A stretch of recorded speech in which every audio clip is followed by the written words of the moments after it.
aftermath of last year's general election, I penned an article in the Jamaica Observer outlining my observations and conclusion that truth prevailed in that electoral contest amid a torrent of fabrication and lies.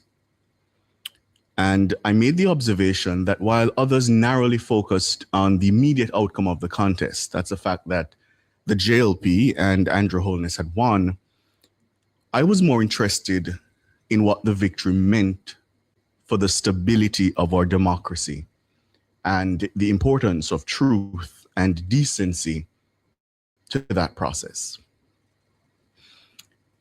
At the time, I thought voters stood guard over basic democratic ideals, certainly the fabled swing voters. Certainly they did, yeah? Those were my initial observations without the benefit of distance and time from the election.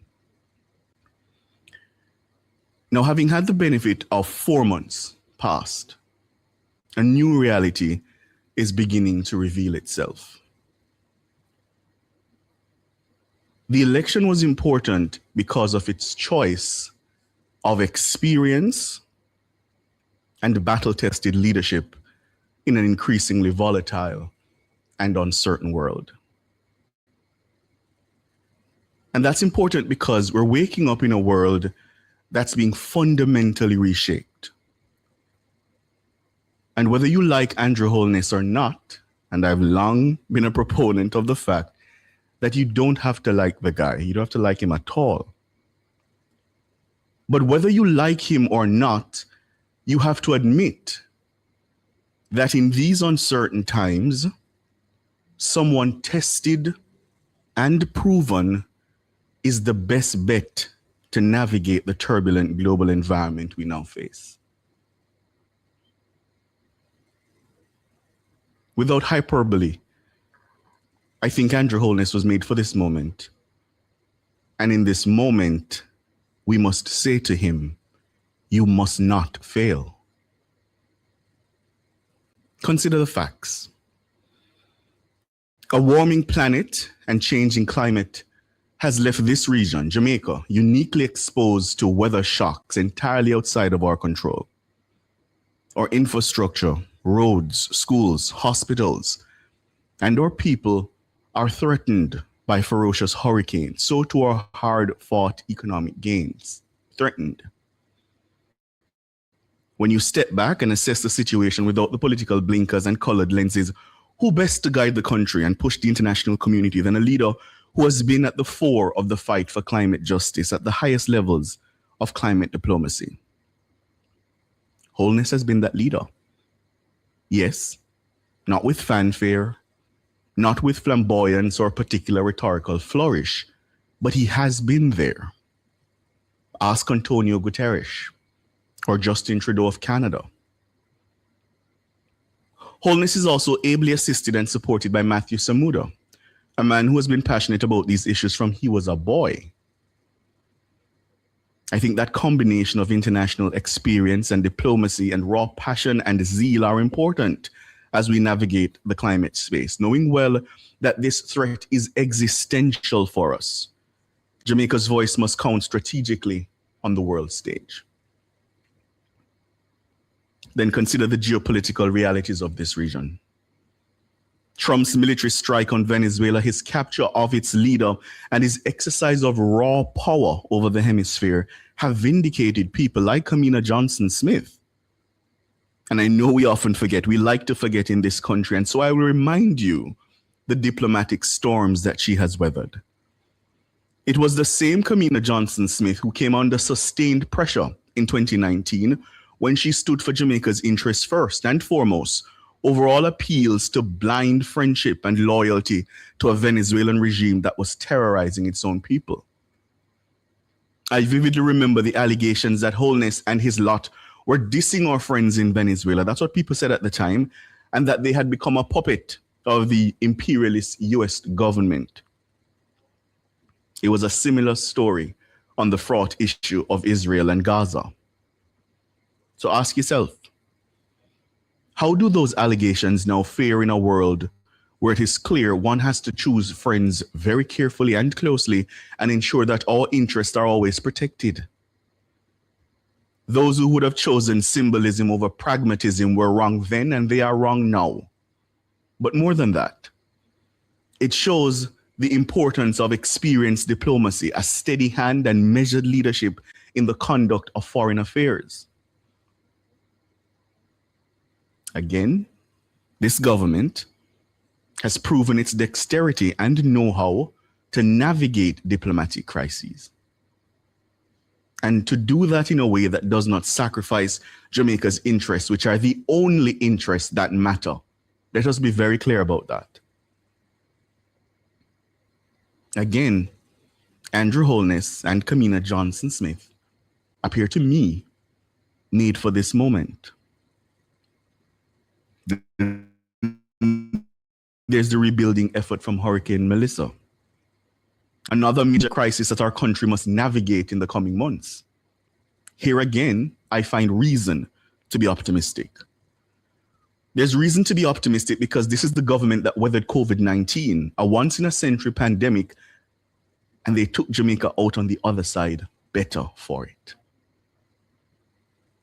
I think that is the kind of resolve that will be important in ensuring our island home is, in fact, more resilient when all is said and done. I don't think I need to mention crime and national security. I think the 42% reduction in murder speaks for itself, no matter what the detractors say.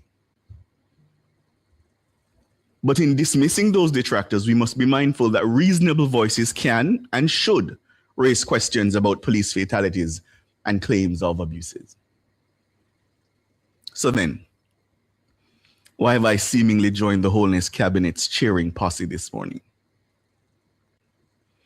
Well, firstly, because in this moment, Caribbean leadership seems to me a study in risk management. And I think if we're honest, this cabinet has proven to be effective risk managers. And so in uncertain times, institutional continuity is important. And on that score, the outcome of the election was important. Secondly, the Holness government needs to understand that because of the past performance, the burden of expectation that they carry is one of enormous consequence. The ability to deliver at one of the most difficult periods in national and global life will shape how this country situates itself, not only in terms of how our own people view the capacity of the Jamaican state to respond to domestic crisis, but also where we stand in the world. So the government must prove itself worthy of the confidence reposed on September 3 last year. It must meet the moment. It must meet the moment without the stench of corruption or impropriety attending to any project or spend it undertakes in the coming months. I think that perception has lingered for too long, and honesty demands an acknowledgement that those questions have not gone away in the minds of many Jamaicans. And so they must not be given any further life with the massive spending that will happen in the coming months and years. The government must also meet the moment in creating an inclusive governance framework that, yes, absolutely asserts its right to lead, but also gives due regard to the other voices in the society. And yes, my JLP friends, that includes the opposition, the parliamentary opposition, the People's National Party. Holness and his cabinet must also be brave in facing down the major issues that have kept us back: public disorder, procurement bottlenecks, bureaucracy, all of it, just to name a few. It has to be confronted and dismantled, because you see, my fear is that our people are losing confidence in the state and in its systems. And I think that's a recipe for strong men and forked-tongued actors to fill the vacuum. And I think that outcome poses a threat to democracy. I think America, and I dare say Trinidad and Tobago, are learning that lesson. Suffering is their teacher. Last week, I asked the people of Jamaica to dare to dream. Sat in this chair on Friday last. And this week, I'm asking the government to meet the moment. because the choices we make now as a country may well define us in these uncertain times.